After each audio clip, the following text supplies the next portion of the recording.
નમસ્કાર, આપ જોઈ રહ્યા છો મંતવ્ય ન્યૂઝ ને સીધો સંવાદ સાથે હું છું જય શર્મા। જે પ્રમાણે આપણે સ્કૂલની અંદર પણ અનેક પ્રકારે સરપ્રાઇઝ ચેકિંગ પ્રિન્સિપાલ દ્વારા હાથ ધરવામાં આવતું હશે, ત્યારે નવી સરકાર બનાવ્યા બાદ સીએમ ભૂપેન્દ્ર પટેલે પણ અમુક નિયમો અને કાયદાઓ બનાવ્યા હતા। તે ખાસ કરીને મંત્રીઓએ ફોલો કરવાના હતા। કોને મળવાનું, કયા સમય મળવાનું, તેને લઈને પણ તેઓએ ખાસ નિયમો, કડક સૂચના આપી હતી।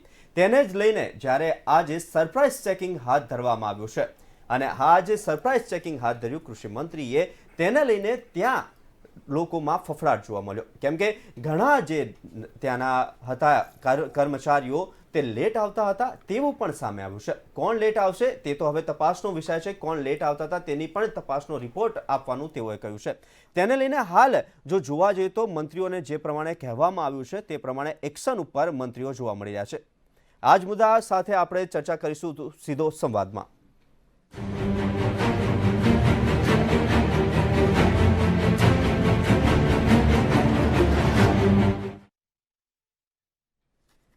કૃષિ મંત્રીનું સરપ્રાઇઝ ચેકિંગ, આ જ મુદ્દા ઉપર ચર્ચા કરીશું સીધો સંવાદમાં। અને ચર્ચા કરવા માટે આપણી સાથે જોડાયા છે ડોક્ટર કેજી મહેતા, નિવૃત્ત અધિકારી છે, અને સાથે જ અશોક રાઠોડ, નગરપાલિકા કર્મચારી મહામંડળ, અને પ્રફુલ્લ ત્રિવેદી, એસોસિએટ એડિટર મંતવ્ય ન્યૂઝ।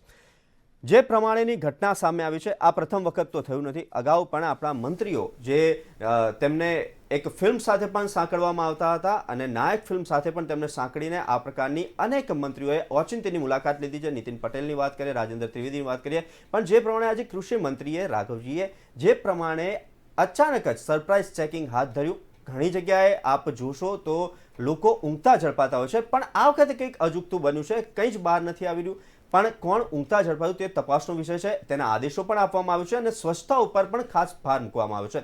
સૌથી પહેલા આ મુદ્દાની શરૂઆત, ચર્ચાની શરૂઆત કેજી મહેતા સાહેબથી કરીશું। મહેતાજી, આપ પણ આજ જે વિભાગ છે ત્યાં કામ કરી ચૂક્યા છો, સાથે હવે નિવૃત્તિના પણ માનો છો, પણ આ પ્રકારની કારીગરી જે કરતા હોય છે, લેટ આવતા હોય છે, તેવા ઘણા બનાવો બનતા હોય છે અને ઘણી જગ્યાએ ફેન ચાલુ હોય છે, લાઇટો ચાલુ થાય, તેવા ઘટનાઓ અવારનવાર સામે આવતી જ હોય છે।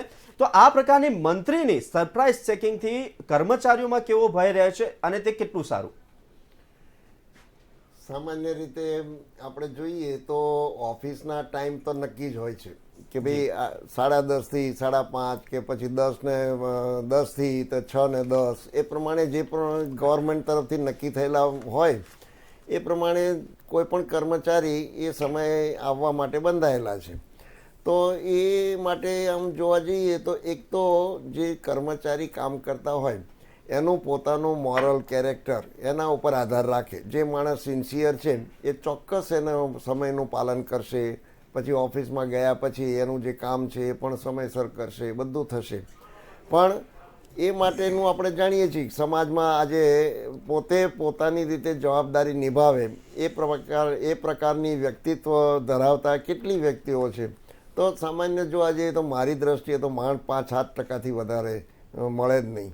એટલે મોટા ભાગે આપણે જોઈએ તો માણસોની જે હોશિયારી છે એમાં કદાચ એમ કે ભાઈ આજે ગુલ્લી મારી તો એ હોશિયારી ગણાય, પછી એ કોલેજ હોય કે ઓફિસ હોય, અને એના કારણે આ બધા માણસોની જે સંખ્યા છે વધતી જાય, એકનું જોવે, બીજા જોવે, ત્રીજું જોવે। હવે એના માટે નિયમનકારી જો આખું વ્યવસ્થા તંત્ર ગોઠવાય તો એના ઉપર ચોક્કસ વ્યવસ્થા ગોઠવાઈ શકાય એવું હોય છે। દાખલા તરીકે હું એક વાત કરું કે મારા સમયમાં જ્યારે અમે હતા, દાખલા 1957-58ની વાત કરું તો એ વખતે એવું હતું જ કે સમયસર આવે, પછી સમય ઇરેગ્યુલર કોણ છે, ઇરેગ્યુલારિટી માટેની આખી વ્યવસ્થા ગોઠવાઈ હોય તો મને ખબર છે કે મંથલી અમારે એક રિપોર્ટ કરવાનો આવતો અને એ રિપોર્ટમાં એવું લખવામાં આવે કે ભાઈ કોણ અધિકારી અથવા કર્મચારી એ અવ્યવસ્થિત છે અથવા તો એ પોતે સમયનું પાલન નથી કરતા કે સમયસર જે કે એમને જે કેસો હોય એનો નિકાલ નથી કરતા, કેટલા પેન્ડિંગ છે, એ પેન્ડિંગ માનો કે 1 મહિનામાં પેન્ડિંગ હોય તો બીજા મહિને એનો ખુલાસો કરવો પડે શું કામ પેન્ડિંગ છે। બીજા મહિને પછી ત્રીજા મહિનાનો રિપોર્ટ જાય તો એમાં જેનું પેન્ડિંગ હોય એનો ખુલાસો એની પાસેથી માગે અને પછી એને પેનલ્ટી કરવામાં આવે। હવે આ તંત્ર મારી દ્રષ્ટિએ અત્યારે નહીં કદાચ ચાલતું હોય અને એના કારણે પછી થાય। હવે દરેક સેક્શન હોય, દાખલા તરીકે હું તો એવું માનું કે એક સેક્શન વિભાગ હોય તો એ વિભાગના એક વડા હોય, એણે એની વિભાગના જે કંઈ 10 માણસો 15 માણસો 25 માણસો જે કામ કરતા હોય એનું બરાબર નિયમસર કામ થાય છે, નિયમસર આવે છે, હાજરી આપે છે, લોકો આવે તો એને બરાબર રિસ્પોન્સ, આ બધું એણે જોવું જોઈએ. અને મને તો એવું લાગે કે એના માટેનું રિવ્યૂ થાય, એના માટેના કંઈ સજેશનો હોય તો એ તો અઠવાડિયે જેમ કેબિનેટ મિટિંગ મળે છે એમ પોતે સેક્શન અધિકારી તરીકે પોતાના જે કંઈ કર્મચારીઓ એની સાથે બેસી અને આનું નિરાકરણ જો લાવવામાં આવે તો વ્યવસ્થિત થઈ શકે.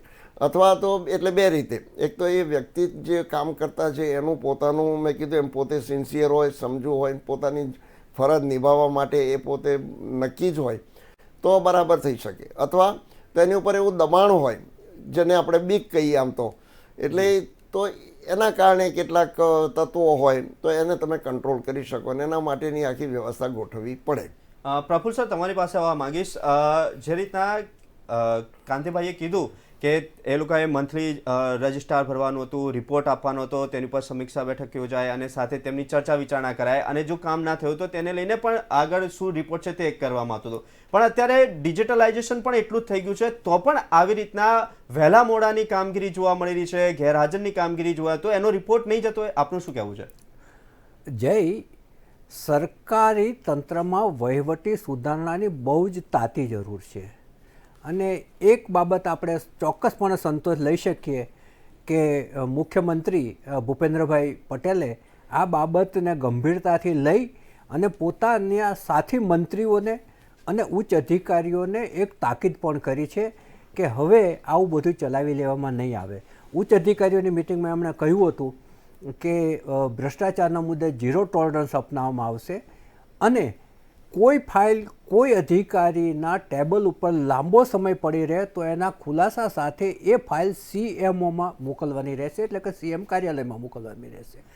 આ એક એમણે એક જે સારી જેસ્ચર કરી છે એનું ઘણું સારું પરિણામો પણ દેખાવા માંડ્યા છે.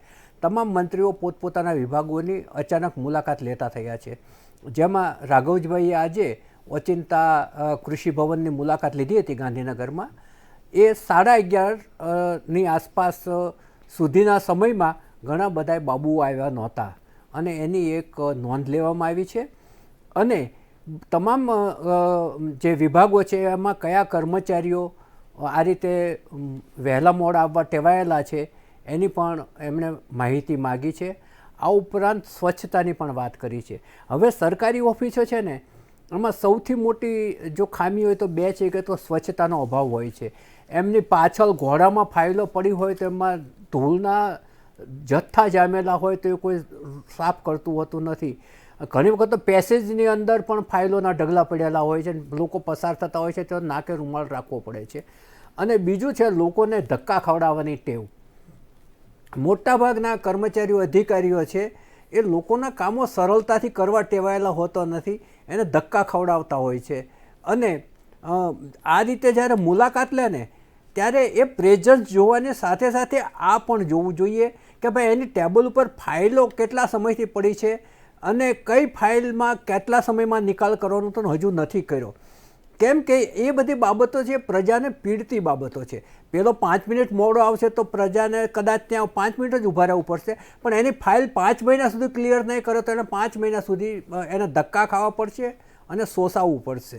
એટલે સરકારી તંત્રના એક એમ અધિકારીઓ અને કર્મચારીઓને ના ગમે એવો દાખલો આપું છું કે એક તો સરકારી તંત્રને એક ABCD હોય છે.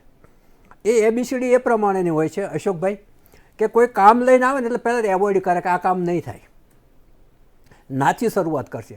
છતાંય પેલો નાગરિક લાગ્યો રહે તો પછી B ઉપર આવશે અને બાયપાસ કરશે. આ મારું નહીં, અશોકભાઈનું કામ છે. અશોકભાઈ કે મારું નહીં, આ મહેતા સાહેબનું કામ છે. એ બાયપાસ કરશે. છતાંય પેલો વળગો રહે તો એ C ઉપર આવશે, કાં તો એની ફાઇલ ગૂંચવી નાખશે, કન્ફ્યુઝ કરી નાખશે અને કરપ્શનની ટેવ હોય તો કરપ્શન કરી નાખશે. એટલે ABC અને પછી D ઉપર આવે કે ભાઈ તમને ઉપરનું 3 ABC ના આવડ્યું તો ડુ એન્ડ ડાય, તમે ખોટી જગ્યાએ આવી ગયા છો. આ વહીવટી તંત્રની એક ટીકા કરતી ABCD છે.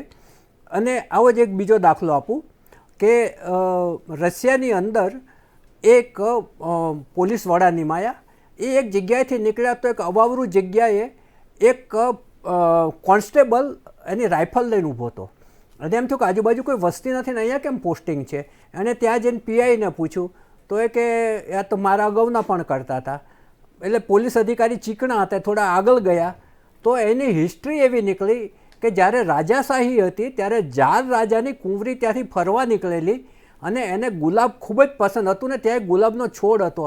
ત્યારે એણે એક સંતરીને ઉતારી દીધો હતો કે એ ધ્યાન રાખજે આ ગુલાબના છોડને કોઈ તોડે નહીં. પછી તો રાજાશાહી જતી રહી, બધું જતું રહ્યું, પણ પેલું રાઇફલ લઈને ત્યાં ઊભા રહેવાનું જેમનું તેમ રહ્યું. આ છે સરકારી તંત્રનો ઢાંચો કેવો હોય છે એનું ઉત્કૃષ્ટ ઉદાહરણ છે મારી દ્રષ્ટિએ.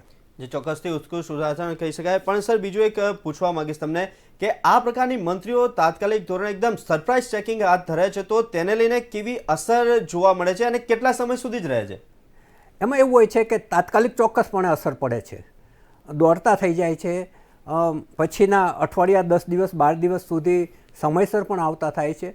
પરંતુ શા માટે મંત્રીએ ત્યાં જવું પડે? અત્યારે ટેકનોલોજી એટલી બધી આગળ વધી ગઈ છે. તમે બાયોમેટ્રિકલ પ્રેઝન્સ રાખો, પછી મૂવમેન્ટ રજિસ્ટર રાખો કે ત્યાંથી આવી ગયા ને આવીને હાજરી પુરાવીને બહાર જતો રહે તો મૂવમેન્ટ રજિસ્ટરમાં લખાય. હવે મૂવમેન્ટ રજિસ્ટરની કદાચ મહેતા સાહેબને ખ્યાલ હશે કે પહેલાં એ સિસ્ટમ હતી, હવે નથી રહી. મૂવમેન્ટ રજિસ્ટર રાખો અને ત્રીજું તમામ કાર્યાલયના સીસીટીવી કેમેરા રાખો. કોણ ક્યારે આવે છે અને ક્યારે જાય છે એ કેમેરામાં નોંધ રહેવાની જ છે. જો તમે આટલું કરો ને તો કર્મચારી એક ડરના માર્યો પણ સમયસર આવતો થશે ને સમયસર જતો થશે. સમયસર આવવા જવા સાથે એ લોકોના કામો કરે એવી એની માનસિકતા પણ ઊભી કરવી પડશે. એને એક વાસ્તવિકતાનો ખ્યાલ આપવો પડશે કે જે બિલ્ડિંગમાં બેસે છે એ બિલ્ડિંગ લોકોના ટેક્સના પૈસામાંથી બનેલું છે. એ જે ખુરશી ટેબલ વાપરે છે એ લોકોના ટેક્સના પૈસામાંથી ખરીદેલું છે અને એને જે પગાર મળે છે એ લોકોના ટેક્સ માટે એને લોકોના કામો કરવાના છે. લોકોને એને હળદૂત નથી કરવાના, એને અપમાનિત નથી કરવાના. જે કોઈ કામ લઈને આવે એની સાથે વિનયપૂર્વક વર્તવાનું છે. આ બધી જ બાબતો એક બહુ જ લાંબી વહીવટી સુધારણા માગી લે તેવી છે. જે ચોક્કસથી અશોકભાઈ તમારી પાસે આવવા માંગીશ તો જ્યારે નાગરિકો એમના કામ લઈને તેમની ફાઇલ લઈને કે કોઈ પણ કામ માટે આવતા હોય છે ત્યારે સૌથી પહેલાં તેમને ઘણી વાર આપણે લોકવાયકામાં બી જોયું છે, લોકોના મોંથી પણ સાંભળ્યું છે કે સાહેબ નહોતા, સાહેબ વાર કરે છે, ફાઇલ નથી પહોંચી. આવા ઘણા બધા કિસ્સાઓ તમારી સામે આવતા હશે. ઘણા બધા નાગરિકો અનેક પ્રકારના કામ લઈને આવતા હોય તો કર્મચારીઓને જે આ સમયસર આવે તો આ તમામ પ્રશ્નોનો હલ ના આવી શકે? જયભાઈ, કર્મચારી માટે જે આજે માન્ય મંત્રીશ્રીએ મુલાકાત લીધી બહુ સારી બાબત છે. પણ સાથે સાથે મારું એ પણ કહેવું છે કે કર્મચારીઓ માટે જે સમસ્યા છે તેના માટે પણ માન્ય મંત્રીશ્રીએ આવી મુલાકાત લઈ અને શું સમસ્યા છે એના નિરાકરણ લાવવા માટે પણ પ્રયાસ કરવો જોઈએ એવું મારું આજના તબક્કે કહેવું છે. માન્ય મંત્રીશ્રીએ આ મુલાકાત કરી, મારા કર્મચારી ઘણા કોઈક હશે, કોઈ કારણોસર લેટ આવ્યા હશે અને ખરેખર એને ફરજનો સમય એનો સમજી અને એને ફરજે આવવું જોઈએ એ હું માનું છું.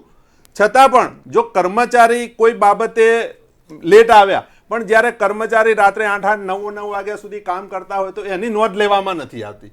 એ કર્મચારી પ્રજાનું જ કામ કરે છે પણ જો 10 મિનિટ લેટ આવ્યો તો એ કર્મચારી લેટ આવ્યો, પણ જે મોડા સુધી કામ કરે તો એ કર્મચારીને એવોઇડ એને કોઈ ધ્યાને લેવામાં નથી આવતું. બીજું કે કર્મચારીમાં આજની તારીખે સરકારના કેટલા ડિપાર્ટમેન્ટ એવા છે કે નિવૃત્ત કર્મચારીઓની નિમણૂકો કરવામાં આવે છે, બરોબર છે. હવે નિવૃત્ત કર્મચારી થયા પછી 65 વર્ષ સુધી એ નિવૃત્તિ થયા પછી ફરજ જો બજાવતા હોય તો એ કામગીરી પર એની પણ સીધી વહીવટ ઉપર અસર પડતી હોય છે કે જો સરકારે 60 વર્ષ કે 58 વર્ષ નિવૃત્તિની વય મર્યાદા નક્કી કરી તો શા માટે એને નિવૃત્ત થયા પછી લાવવાના? શા માટે જગ્યા ખાલી રાખીને એને કાયમી નિમણૂક નહીં કરવી? તો મારું એ પણ એ કહેવું છે કે સરકારે આવી જે ખાલી જગ્યાઓ છે ત્યાં નિવૃત્ત કર્મચારીને નિમણૂક ના કરવી જોઈએ, કાયમી એનું નિરાકરણ લાવવું જોઈએ, નિમણૂક આપવી જોઈએ તો પ્રજાના કામો સરળતાથી થાય. એ પણ એક અગત્યની બાબત છે. તો માન્ય મંત્રીશ્રીએ પણ આ બાબતે ધ્યાન રાખવું જોઈએ અને માન્ય રાજ્યના મુખ્યમંત્રીશ્રીના બહુ ઉમદા વિચારો છે. તો હું એમને પણ વિનંતી કરું છું કે કર્મચારીઓના જે પ્રશ્નો છે તમે ભલે આ કર્મચારી સામે કોઈ લેટ આવે તેની સામે એક્શન લો, એ બરોબર છે, પણ કર્મચારીઓના જે પ્રશ્નો છે એને પણ ન્યાય મળે એવું મારું માનવું છે. જે ચોક્કસથી કર્મચારીઓના પ્રશ્નોને પણ ન્યાય મળે. કેજી સર તમારી પાસે આવવા માંગીશ તો જે પ્રમાણે પ્રફુલ્લ સરે બી કીધું કે એક ફાઇલ જે છે તે પહોંચતા ખૂબ ઘણો સાંભળવો છે, ABCD એમણે કીધી પ્રફુલ્લ સરે, એના લઈને શું કહેવું છે? અને અશોકભાઈએ જે પ્રમાણે કીધું કે મંત્રીઓ એ પણ ધ્યાન રાખવું પડે કે મોડા તો આવે છે, એમણે બી કહ્યું કે ઘણા જે કાર્ય છે તે મોડા થાય છે, સાથે જ જે કર્મચારીઓ તે મોડા પણ આવે છે, પણ એ ઘણા સમયે રોકાય પણ છે, તેની ઉપર બી નોંધ લેવી જોઈએ. તેને લઈને શું કહેશો? ના, બંને બાબતો છે ને વિચાર તો માગી લે છે, કારણ કે આપણે જોઈએ તો આજની પરિસ્થિતિમાં કદાચ મારો એક જે હું જાણું છું ત્યાં સુધી મોટાભાગના ડિપાર્ટમેન્ટમાં જગ્યાઓ જે છે ને એ જગ્યાઓ ખાલી છે. એટલે એકાદ માણસ પાસે તમે જુઓ તો ઘણી વખતે બીજા 2 જગ્યા 3 જગ્યા એવા ચાર્જ હોય છે. હવે એક માણસ પોતાનું જ કામ માંડ પહોંચી શકતો હોય, કારણ કે ગવર્મેન્ટના પ્રોસિજર છે ને એ મારી દ્રષ્ટિએ તો પ્રોસિજરમાં સિમ્પ્લિસિટી લાવવાની બહુ જ જરૂર છે. આપણે તો બ્રિટિશરોના વખતના જે કંઈ પ્રોસિજરો હતા એમાં વધારો એવો કર્યો કે પ્રોસિજરમાં જ માણસનો ટાઈમ જાય. એક તો સમજે નહીં માણસો, અને સમજે તો પછી એમાંથી ભૂલો કાઢવી સહેલી થઈ જાય, એટલી બધી ભૂલો થતી હોય. એટલે પ્રોસિજર જેટલો સિમ્પલ થાય તો લોકોને પણ ઓછું, અને જે કર્મચારી કામ કરે છે એને પણ સીધી રીતે નિર્ણય લેવામાં તાત્કાલિક નિર્ણય લઈ શકે. બીજી વાત એ છે કે મેં કીધું એ કે મોટાભાગની જગ્યાઓ ખાલી રહે છે. જ્યારે જગ્યાઓ ઊભી થાય ત્યારે એનું જસ્ટિફિકેશન હોય છે કે ભાઈ આ જગ્યાની જરૂરિયાત છે, શા માટે જરૂર છે, બધું થયેલું હોય છે. પછી જગ્યાઓ ખાલી પડે. જગ્યાઓ ખાલી એટલા માટે પડે કાં તો રિટાયર્ડ થાય અથવા બદલી થાય અને બીજો આપની નિમણૂક ન થાય. એ ખાલી જગ્યા પડે પછી એવું થાય છે કે જગ્યા ભરાય નહીં, પછી એમ કે ભાઈ અમુક સમય થઈ જાય પછી ગવર્મેન્ટમાંથી એમ થાય કે હવે આ જગ્યા તો રદબાતલ થઈ ગઈ. હવે એ રદબાતલ થઈ ગઈ તો એનો જે વર્કલોડ છે, ભાઈએ જે વાત કરી કે કર્મચારીઓના ઉપર જે વર્કલોડ છે ને એ આવી રીતે વધતો જાય, અને વધતો જાય એટલે પછી એને પણ રાતના સમયે વધારે સમય બેઠો હોય તો કદાચ આવવામાં પછી વહેલું મોડું પણ થઈ શકે. એટલે આ કર્મચારીઓની જે મુશ્કેલી છે એ આપણે સમજવાની પણ જરૂર તો છે જ. જેટલી બને એટલી જગ્યાઓ ખાલી છે તે કેમ ભરાય. પછી રદબાતલ થઈ ગઈ તો એને રિવાઈવ થઈ શકે, સરકાર તો રિવાઈવ કરી શકે, અને આ જગ્યાઓ જે રિવાઈવ થાય, ભરાય તો મને લાગે છે ઘણું કામ સરળ થઈ જાય પબ્લિકનું. કારણ કે જે લોડ છે એ કર્મચારીનો ઓછો થાય તો કર્મચારી નોટિંગ કરવાનું હોય, ફાઇલોનું જે મૂવમેન્ટ છે એ વ્યવસ્થિત રીતે થઈ શકે. એટલે આ બાબત અત્યારે બહુ થોડી સિરિયસ છે. દરેક ડિપાર્ટમેન્ટમાં ખાલી જગ્યાઓની સંખ્યા બહુ જ છે. એક બાજુ અનએમ્પ્લોયમેન્ટની વાત આવે, બીજી બાજુ ખાલી જગ્યાઓ ભરાય નહીં. પછી જેમ વાત કરી એ પ્રમાણે તમે કોન્ટ્રાક્ટ સિસ્ટમ ઉપર ભરીએ તો એમાં માણસ વ્યવસ્થિત રીતે કામ ન કરી શકે, એટલે ઇનએફિશિયન્સી ઊભી થાય. આ બધા જે પ્રશ્નો વહીવટના છે ને એ બહુ જ ધ્યાન આપવાની જરૂર. અને આના કારણે પછી જે વાત કરી કે ભાઈ આપણે ABCDની જે વાત આવી એ વાત આવે કે ભાઈ માણસો છે એ પોતે કાં તો એ ધ્યાન સમયસર એટેન્ડ ના કરે, સમયસર એટેન્ડ કરે અને ફાઇલ જે મૂવમેન્ટ થવી જોઈએ ના થાય, મૂવમેન્ટ થયા પછી ફાઇલ ઉપર ડિસિઝન ના લેવાય અને પાછી બેક રિફર થાય, તો એના કારણે પછી સમયસર કામ જ ના થાય. એટલે આવી પરિસ્થિતિની અત્યારે જે છે એ થોડી વધતી હોય એવું મને લાગે છે. આજે આપણે 10 વર્ષ પહેલાંનો જે વહીવટ હતો કે 20 વર્ષ પહેલાંનો વહીવટ જે હતો એના કરતાં થોડુંક અત્યારે લોકોને હાલાકી પહોંચે છે. એના માટે ફરીથી એને રિવ્યૂ કરી અને કેમ એફિશિયન્સી વધારી શકાય, કર્મચારીઓ છે એમાં કોઈ ફ્રસ્ટ્રેશન ન આવે ને વ્યવસ્થિત કામ કરી શકે એવા પ્રોસિજર નક્કી થાય, એ કરવાની બહુ જ જરૂર છે. જે ચોક્કસથી જે ફ્રસ્ટ્રેશનની વાત કરી, અશોકભાઈ તમારી પાસે આવવા માંગીશ. તો ઘણી જગ્યાએ આપણે જોયું છે કે જે નાગરિકો એમના કામ કરાવવા માટે જે ફાઇલો લઈને કે પ્રશ્નો લઈને આવતા હોય છે ત્યારે તેમની સાથે ઉદ્ધતાએ ભર્યું વર્તન થતું છે. ક્યારેક જે કર્મચારીઓ છે તેમની ઉપર બી ઉદ્ધતાએ ભર્યું વર્તન થાય છે. આપણે બંને સાઈડ બેઉ પલડા જોઈ રહ્યા છે, તો તેને લઈને શું કહેવું છે કે કેમ આવા પ્રકારના દ્રશ્યો પણ સામે આવે છે ને અને એક પ્રશ્નનો નિકાલ જે તમારા એ સિસ્ટમ પ્રમાણે 5 કે 6 દિવસ કે જે ફાઇલ પ્રમાણે હોય પણ તે દિવસોમાં નથી થયું, તેની પાછળ કેમ કે જે રીતના મહેતાજીએ પણ કીધું કે સિસ્ટમની અંદર હજુ થોડો સુધારો અને ક્લિયર કરવા જેવી છે, તેને લઈને શું કહેશો?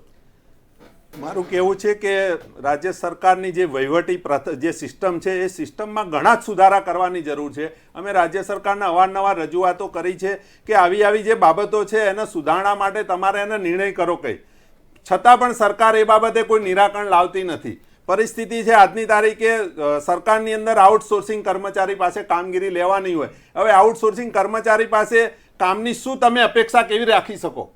કારણ કે આઉટસોર્સિંગ કર્મચારીને એનો પૂરતું નોલેજ ના હોય, એને લાઈન એજન્સી દ્વારા બેસાડી દીધો હોય એ કામગીરી, એના કારણે પણ આવા પ્રશ્નો થતા હોય ને આવા કર્મચારીઓ ક્યારેક આવા કોઈકની સાથે ઉદ્ધતાઈ ભર્યું વર્તન કર્યું હશે, પણ તમામ કર્મચારીઓએ ઉદ્ધતાઈ ભર્યું વર્તન કર્યું એ કહેવું વ્યાજબી નથી.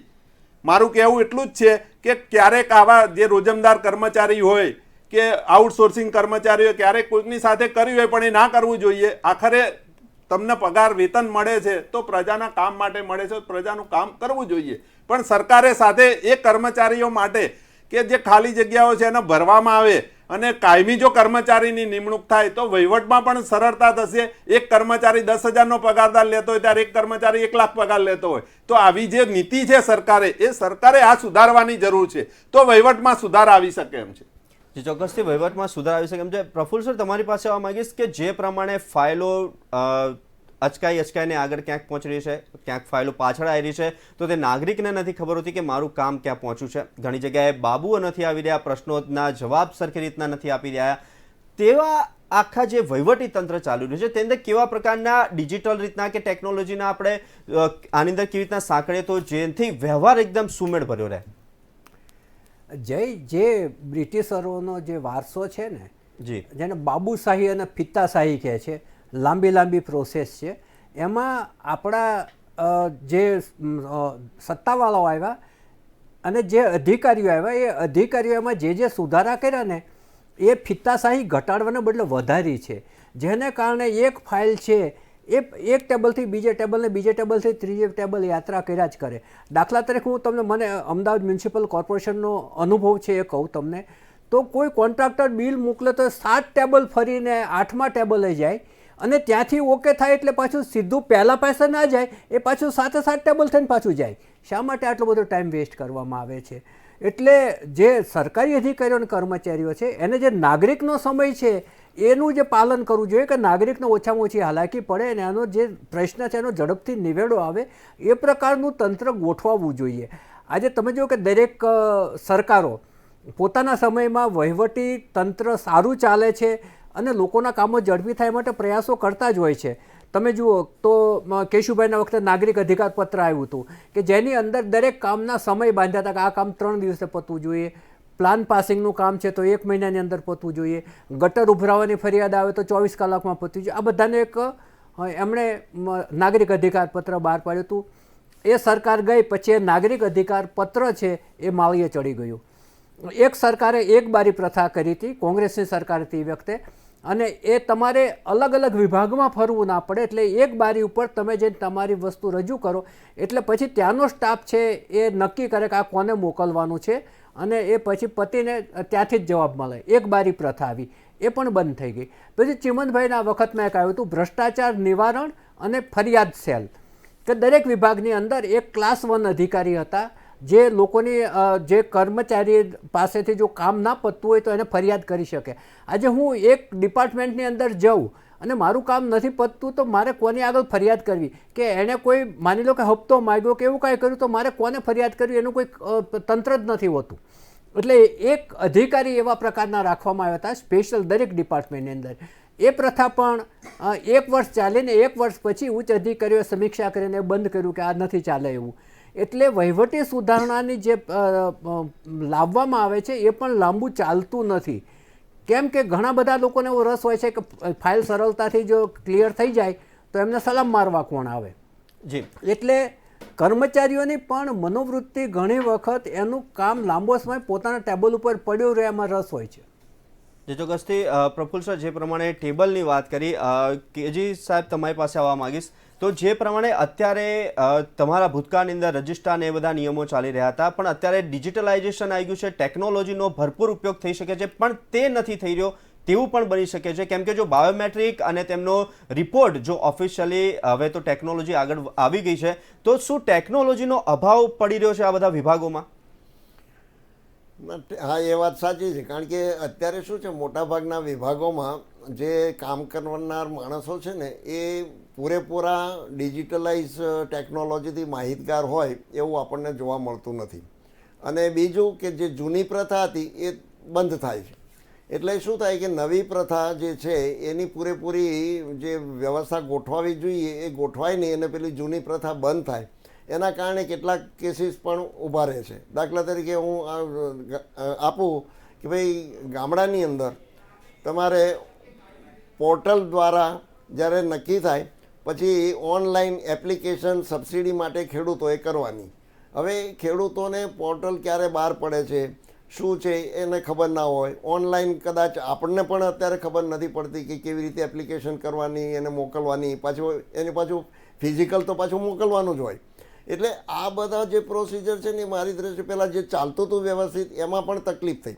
એટલે ખરેખર શું કરવાનું મારી દ્રષ્ટિએ એવું હતું કે ભાઈ ડિજિટલાઇઝેશન તમારે કરવું હતું તો જિલ્લા લેવલથી આગળ કરવું હતું. જિલ્લા લેવલ સુધી જે ચાલતું તેમ ધીમે ધીમે ચાલવા દો, પછી 2 વર્ષ પછી પાછું થોડા જિલ્લાથી તાલુકા લેવલે જાય, તાલુકાથી પછી એમ ફેઝ વાઇઝ જો થાય ને તો આજે નવું જનરેશન અથવા તો જૂના જનરેશનમાં થોડીક માહિતી મેળવે અને આગળ કામ ચાલે. એટલે આ પ્રશ્નો પણ અત્યારે છે જ ડિજિટલાઇઝેશનની જ્યારે વાત કરીએ ત્યારે. અને મહદઅંશે સર્વર બંધ હોય છે. હા, પેલું પણ માગે ને પેલું પણ માગે. એક બીજું હમણાં વાત એ પ્રમાણે કે સર્વરના પ્રોબ્લેમ આવે. આજે હું તમને એક દાખલો આપું કે બેંકમાં કોઈ પણ બેંકમાં આપણે જઈએ તો એમાં કદાચ બેલેન્સ જોવું હોય માણસને તો પહેલાંને એન્ટ્રી માટે કહે તો કે એન્ટ્રી નહીં પડે, સર્વર બંધ છે. હવે એ માણસને સર્વર બંધ છે પણ ફિઝિકલી માણસ ત્યાં બેઠો હોય એ આમ જવાબ આપે, એમ નહીં ભાઈ લાવો હું ફિઝિકલી તમને એન્ટ્રી પાડી દઉં. એ બધું જે પહેલાં થતું તે બંધ થઈ ગયું. એટલે અત્યારની પરિસ્થિતિમાં આ પણ એક જોવું જોઈએ. અને બીજું મારી દ્રષ્ટિએ એવું છે કે આ જે આપણું આખું તંત્ર છે ને એ વહીવટના જે તંત્રમાં મંજૂરીઓ જે આપે છે આપવાની હોય છે એમાં નિર્ણય જે લેવાનો આવે ને એમાં પણ અધિકારીઓ હોય કે અધિકારી એ હેસિટેટ થાય, કારણ કે જવાબદારી લેવામાં તકલીફ થાય છે. એટલે એ પાસ ઓન કરે અને એના કારણે મંજૂરીઓ અટકે, મંજૂરી અટકે એટલે બધા કામો અટકે. એટલે આ પરિસ્થિતિ પણ આવે છે. જે ચોક્કસથી ઓચિંતી તવાઈની અંદર આપ જોડાયા મહાનુભાવો, તમામ મંતવ્ય ન્યૂઝ તમારો આભાર માને છે. તો જે પ્રમાણે આપ વાત કરી રહ્યા હતા મંત્રીજીની ઓચિંતી સરપ્રાઇઝ ચેકિંગ, આવા જ મુદ્દા સાથે ફરી એકવાર મળીશું. ત્યાં સુધી મને આપશો રજા. નમસ્કાર.